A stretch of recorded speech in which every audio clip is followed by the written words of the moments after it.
Kamwese mbashimire mukomeje kurikira Habimana TV, nkomeza kubabwira ngo ndabakunda.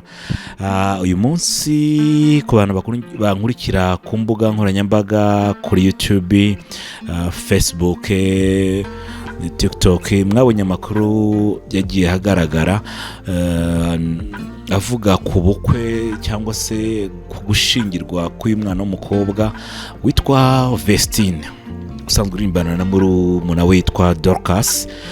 Ni inkuru yagiye hanze ku munsi w'ejo, bivuga ko yasezeranye n'umugabo, ariko bigakomeza kugenda bihishwa. Bamwe bakavuga ko uyu mugabo ari umugabo w'umunyamahanga. Nibyo koko, uyu munsi nabiperereje ko uyu mukobwa yasezeranye mu murenge wa Kinyinya ho mu karere ka Gasabo. Ni amakuru atavangiye, ni amakuru y'imamo, ni amakuru arimo ukuri rwose. Ngira ngo uyu munsi mukanyije kukwereka iki cyangombwa cy'uko yasezeranye, kugira ngo dushireho akadomo kuba bizindutse babijyaho impaka.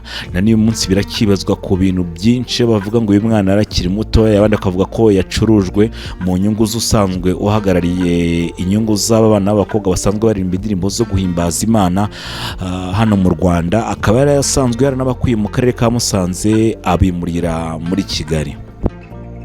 Byagenze bite rero? Ibiriho ni ibiki? Ngira ngo mwatangiye kubyibonera, byatangiye bivugwa. Inkuru igihe y'amakuru dukesha ikinyamakuru igihe nacyo cyari cyabitangaje kivuga ko basezeranye bahana, ariko basezerana nta muntu wemerewe gufotora. Ariko uyu munsi nabazaniye amafoto yafashwe na kamera zo mu nzu zino zishinzwe gucunga umutekano. Uyu munsi umwana w'umukobwa ntakiri umukobwa, ahubwo yabaye umugore. Amazina ye ni Ishimwe Vestine, usanzwe uririmbana na Dorcas. Yavukiye mu murenge wa Muhoza ho mu karere ka Musanze. Birumvikana ni mu majyaruguru. Ni mu majyaruguru rwose, basanzwe banasengera muri ADPR Muhoza. Uyu mwana w'umukobwa rero yavutse ku tariki 2 z'ukwezi kwa 4 umwaka wa 2003. Ku byangombwa ahangaha muri kubyibonera, avukira kuri se Nizeyimana Mazimaka na nyina witwa Uzamukunda Elizabeth n'aba ADPR. Hanyuma rero ikintu gitangaje abantu ku munsi w'ejo bavuga ngo uyu mugabo, namwe muraza guteranya mureba, bavuga ngo ni umugabo w'imyaka 46. Ariko yego, abantu bashobora kuba bakabya, ariko ntabwo genda za kwemeranya nabo kuri ibi, ariko wenda biri hafi kwegera, ariko ntabwo ari 46. Uyu mugabo rero wasezeranye na Vestine ni umugabo ukomoka mu gihugu cya Burkina Faso. Ni umugabo ukomoka mu gihugu cya Burkina Faso. Amazina ye yitwa Ouedraogo Idrissa, niyo mazina ye. Akaba afite passport ifite nimero A 401173. Akaba yaravukiye muri Burkina Faso ku itariki yavukiyeho ni 21 z'ukwezi kwa 4 umwaka w'1989. Harimo ikinyuranyo cy'imyaka gihagije. Se umubyara ni Ouedraogo Daga. Mama w'umubyara ni Sawagado Reiketa. Mama w'uyu musore akaba yitwa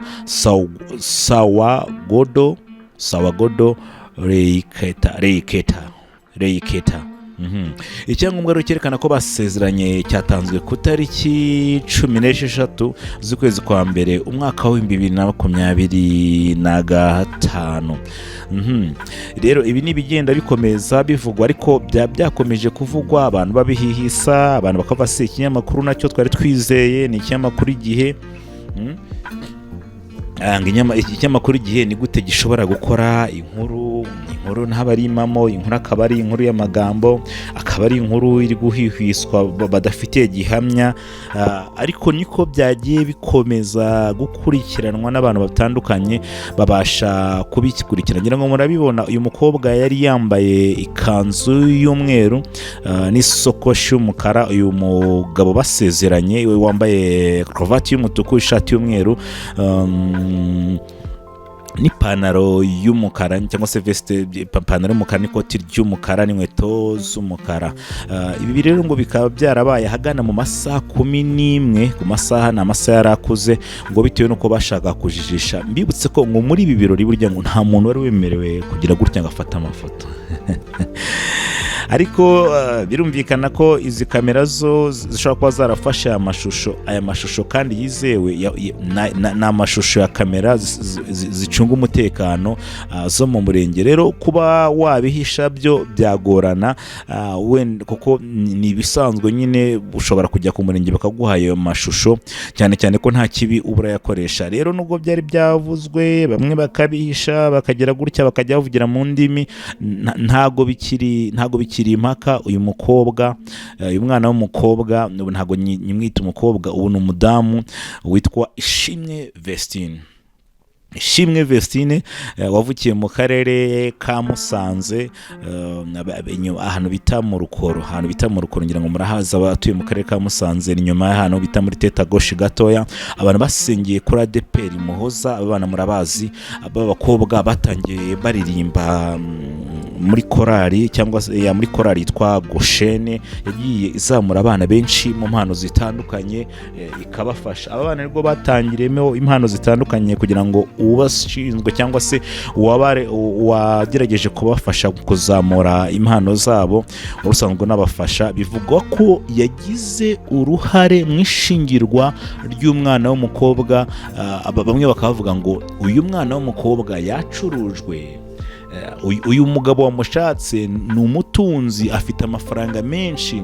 Ari n'abavuga ngo birababaje rero, kuko uyu mwana nibwo yarakirangiza segonderi, ngo yarakeneye kwiga, yarakeneye ibintu byinshi bitandukanye, nibwo yaragitangira rwose kugira, nibwo yaragitangira gushakisha ubuzima, nibwo yaragitangira kuvuga ngo wenda hari ubwo yafasha ababyeyi be, cyane cyane ko n'impano bari bafite, cyane ko n'Imana bari bafite yarigeze igihe cyiza cyo kubatunga, yarigeze igihe cyiza cyo kubagaburira, yarigeze igihe cyiza cyo kugira ngo babe bayikoresha mu bihe bitandukanye. Ariko uyu munsi uyu mwana w'umukobwa ni icyemezo cye yafashe, imyaka arayujuje, imyaka y'ubukure arayujuje, nubwo harimo abavuga ngo wenda yacurujwe, nabyo wenda abantu bashobora kubireba, ariko ngiye simbigarukaho, niba yacurujwe atacurujwe simbizi. Ahubwo icyo tureba nuko uyu mwana w'umukobwa yabaye umudamu, kandi akaba yabaye umudamu nta umufatiye inkoni, nta umubwiye ngo kora ibi ngibi, akabikora ku bushake bwe. Uyu munsi wa none rero Vestine Ishimwe uririmba na Dorcas ni umudamu, ntago tuzi niba azatura hano mu Rwanda cyangwa se byose uzagenda tubibamenyera buhoro buhoro, tuzamenya niba atuye hano mu Rwanda cyangwa se atuye muri Burkina Faso. Burkina Faso ni igihugu cyo muri Afurika, mu minsi ishize kigeze kubamo na kudeta, ni igihugu kigeze kubamo na kudeta mu minsi yashize, ubu ngubu kiri kuyoborwa n'ubuyobozi bwa gisirikare. Uyu rero umunyaburkina Faso bita Idrissa, ubu ngubu niwe wibitseho cyangwa se niwe washingiranwe n'iyo mwana w'umukobwa. Rero tuzagenda tubikurikirana nk'uko mubibona mu mafoto, hagize ibindi byose bigiye bihinduka. Ngira ngo mwana mwiboneye ko n'umuvandimwe we mwamubonye mu mafoto, Dorcas nawe yaritabiriye ubukwe bw'umurenge, afite n'agasokoshi k'umukara, yambaye ikanzu y'umutuku, hejuru akagerekaho ka jacket ya black. Ariko abanyaburkina Faso ngira ngo murababona na style yabo inyuma y'aba bageni cyangwa se y'umugore n'umugabo, murimo murabona iyi style neza abantu bari inyuma yabo ni y'abantu bo mu bihugu, ni hariya neza. Hanyuma rero ibi bintu tuzakomeza kubikurikirana. Reka tumubwire ngo urugo ruhire, azahirwe.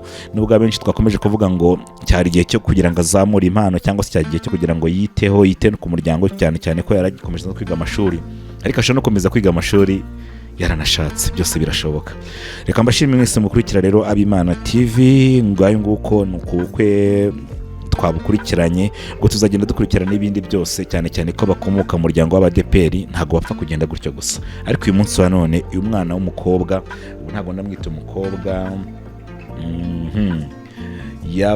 Vestine yabaye umugore wa Idrissa. Vestina Idrissa niyo couple muri iyi minsi igiye kuvugwa kuri social media ahantu hatandukanye. Ibihe byiza.